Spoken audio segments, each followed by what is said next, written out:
Tradable यानी जिस range में ट्रेड हुआ है उसकी हाईएस्ट ट्रेजेक्टरी मार्केट ट्रेड करते हुए।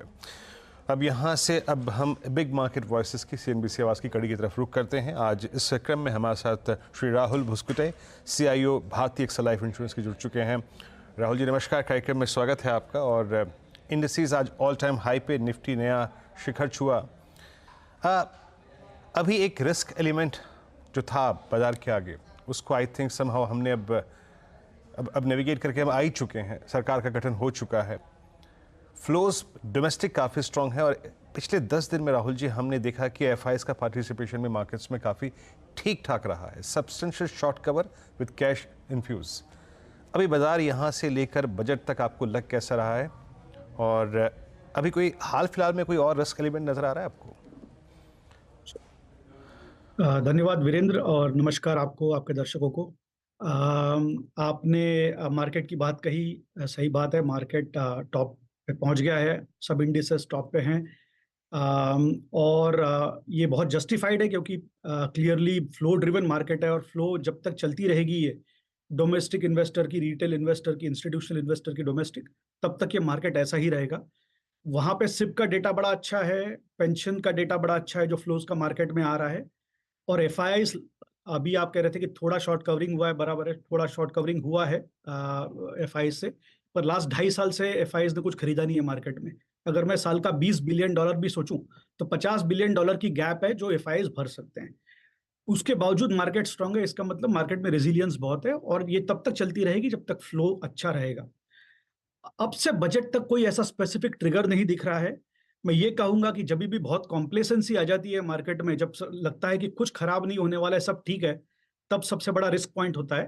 पर अब से बजट तक ऐसा कोई पॉइंट दिख नहीं रहा है कि जो कि नेगेटिव ट्रिगर पॉइंट बन जाए मार्केट के लिए। बजट मार्केट जरूर देखेगी, बजट में क्या है, बजट में क्या प्रोविजंस हैं, क्या अच्छी चीजें हैं, क्या चीजें हैं जो मार्केट नहीं चाहेगी। तो उसी के बेसिस पे आई थिंक नेक्स्ट ट्रिगर आएगा मार्केट के लिए।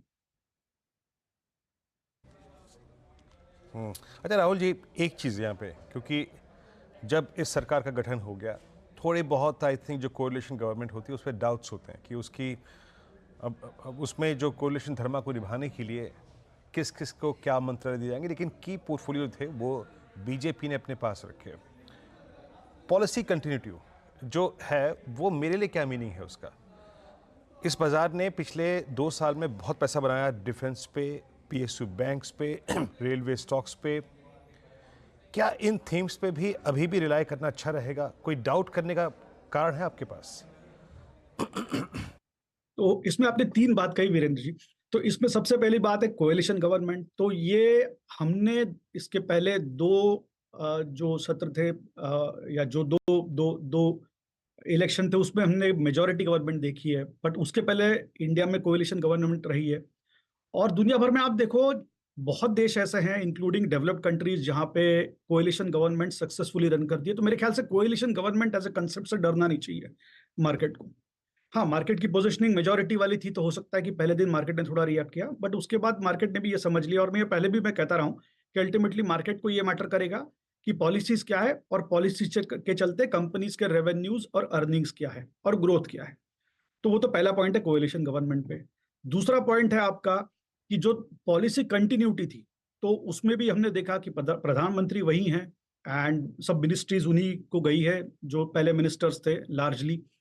तो ये एक सिग्नल अगर माने मार्केट, तो सिग्नल ये है कंटिन्यूटी वाला। जो स्पेसिफिक पॉइंट्स थे जिसके कारण मार्केट ये गवर्नमेंट को और बजट्स को थम्स अप दे रहा था, वो ये था कि केपेक्स साइकिल, गवर्नमेंट केपेक्स एक बहुत बड़ा इंजन होता है ग्रोथ का किसी इकोनॉमी का। और डिमांड जो इंडस्ट्रियल गुड्स की रहती है या इंजीनियरिंग की कंपनीज की रहती है, वो सब उस पर काफी निर्भर करती है। मेरे ख्याल में तो उसी पर सभी का फोकस आगे रहेगा। आई एम सॉरी, मैं आपका इंटरप्ट कर रही हूँ, लेकिन इस हफ्ते जो हमने 23,481 आई थिंक कल ही उस लेवल को छुआ था, कल हिट किया था, उस लेवल को पार कर दिया है। बट आज तक कल एक चीज़ हुई थी, कल ये जो लेवल था ना, ये टेक्निकली हिट नहीं हुआ था क्योंकि कल ओपन हाई सेम था। तो कल उस लेवल पे ट्रेड नहीं हुआ था। कल जो ट्रेड हुआ था उसका इक्विलिब्रियम जो था वो 23,450 के आसपास था जी। तो उस हिसाब से आज जो ये नया हाई लगा है ना, आज ये टेक्निकली सेलिब्रेशन वाला नया ऑल टाइम सही मायने में आज सही मायने वाला ऑल टाइम हाई है। और इवन वो जो 2 3 4 5 6 जिसकी मैं बात लगातार कर रहा था, कल बहुत लोगों ने मुझे स्क्रीनशॉट्स भेजे थे, लेकिन मैंने कल उसको माना नहीं। आज का मैं मानता हूँ कि आज उस नंबर पर हम टिके और आज उसके ऊपर हम ट्रेड कर पाए। और एक चीज़ मैं फिर लोगों को बोल रहा हूँ कि ये तो सिर्फ एक नंबर है, जस्ट एक नंबर है। 23,456 हो गया, 23,500 हो गया, 24 हो गया। मेरे ख्याल से तो अब एक अगला फॉर्मूला आपको निकालना है ना, जैसे 2 3 4 5 6 है, अगला हो जाएगा 3 4 5 6 7, फिर हो जाएगा 4 5 6 7 8। तो ये इस तरीके से हमारी मार्केट आगे बढ़ती रहेगी। आज मैंने मनीष चौखानी का इंटरव्यू किया था, उन्होंने कहा था कि एक point two point Indian market हर 10 साल में ट्रिपल होती रहेगी। तो अब अगर हम 23,500 पर हैं, अगर आप 10 साल का व्यू ले रहे हैं, 10 साल में हम 70,000 पर होंगे और उसके बाद 20 साल में हम 2,10,000 पर। वो जब कंपाउंडिंग होती है तो ऐसे क्या होती है ना। तो वो उस हिसाब से अब आप सोचिए कि अगर 2,10,000 के लिए आप अप्रोच कर रहे हैं मार्केट को। जब हमने अपना करियर शुरू किया था निफ्टी में 2003 में 2002-2003 में, तब निफ्टी कहाँ था, 1000 पे था। उसके मुकाबले 20 गुना हो गया ना, तो यहाँ से आराम से 20 गुना होगा मार्केट। लेकिन वहाँ तक बने रहने के लिए उसको होल्ड करके रखना पड़ेगा। लेकिन आज का ब्रेकआउट बहुत शानदार है। और एक चीज़ है, अब मुझे लग रहा है कि वो 23,500 कॉल राइडर अब पैनिक करेगा, क्योंकि यहाँ पर अगर आप बंद हो गए, जो शो की शुरुआत में बात की थी कि मार्केट के लिए बेस्ट केस आउटकम होगा हम 23,490 के करीब बंद हो जाएं, उसके बाद एक ट्यूसडे को गैप अप मिल जाए जो आपको उस लेवल को क्रॉस करा दे। तो क्लियरली तो जो लोग कह रहे थे कि कैप आउट होने वाला है, उसको बाजार अब पुश करता हुआ दिखाई देगा। साइडलाइंस पर या तो आप अपनी पोजीशन कवर करें या फिर आप इसे उल्टा फेर लें। अच्छा, कांग्रेचुलेशंस आपको भी राहुल। अब ऐसे आई एम श्योर आपने कई हाईज देखे, बट सवाल यही उभर कर आता है फिर जब इतना कन्विक्शन मार्केट में दिख रहा है, अब हमने जो पॉजिटिव्स गिने थे उसी स्क्रिप्ट पर वो डिलीवरीज भी आने लगी है, चाहे वो पॉलिटिकल फ्रंट पर हो, जो कैबिनेट बना है उस लिहाज से। अब यहाँ से अगर पैसा बनाना है तो आप लोग इस समय कहाँ पर ज्यादा कन्विक्शन के साथ पैसा कमिट कर रहे हैं? क्या वो थीम होगी, क्या वो सेक्टर होगा, स्टॉक होगा जहां पर बड़ा पैसा बनेगा? श्योर। तो ये लेवल पे मार्केट की ये लेवल पे वही थीम्स चलेंगी जहां पे ग्रोथ हाई है या ऑर्डर बुक ज्यादा है। जहां पे ग्रोथ नहीं है वो अभी नहीं चलेंगी थीम्स। तो उस हिसाब से हमको क्या अच्छा लगता है, केपेक्स गुड्स, जो कंपनीज इंडस्ट्रियल गुड्स बनाती हैं, engineering companies, building material companies, क्योंकि रियल एस्टेट का साइकिल काफी 3 साल से चल रहा है, तो बिल्डिंग मटेरियल की डिमांड बहुत बढ़ने वाली है। उस हिसाब से बिल्डिंग मटेरियल जो टाइल कंपनीज है, पाइप कंपनीज है, वुड पैनल प्लाईवुड कंपनीज हैं, वो हमको अच्छा लगता है। Power sector, definitely there is going to be a big gap in power demand versus supply. तो power definitely is a sector to look out for, उसमें भी अच्छी ग्रोथ दिखेगी। तो ये 4-5 सेक्टर तो डेफिनेटली मुझे लगता है अच्छा है। दूसरे जो सेक्टर्स है जिस पे ध्यान देना चाहिए, जो अब तक बढ़े नहीं हैं, वहां पे शायद स्पेसिफिक ट्रिगर्स लगेंगे, बट हमारे 3 बड़े जो इंडेक्स के कॉन्स्टिट्यूएंट्स है, प्राइवेट बैंक्स, आईटी और एफएमसीजी कंपनीज, उस पे भी ध्यान देना चाहिए, बट हो सकता है उसमें अभी इमीडिएटली ना जाए, एक्यूमुलेट करते रहें। इनफैक्ट आपकी जो पहली वाली थीम थी ना, चाहे वो पावर हो या फिर कैपेक्स वाली थीम्स, उसमें भी कहीं ना कहीं डोमेस्टिक कंजम्पशन वाली ही थीम उभर कर आएगी, राइट राहुल जी? वही ड्राइव करने वाली अब सेंटिमेंट को।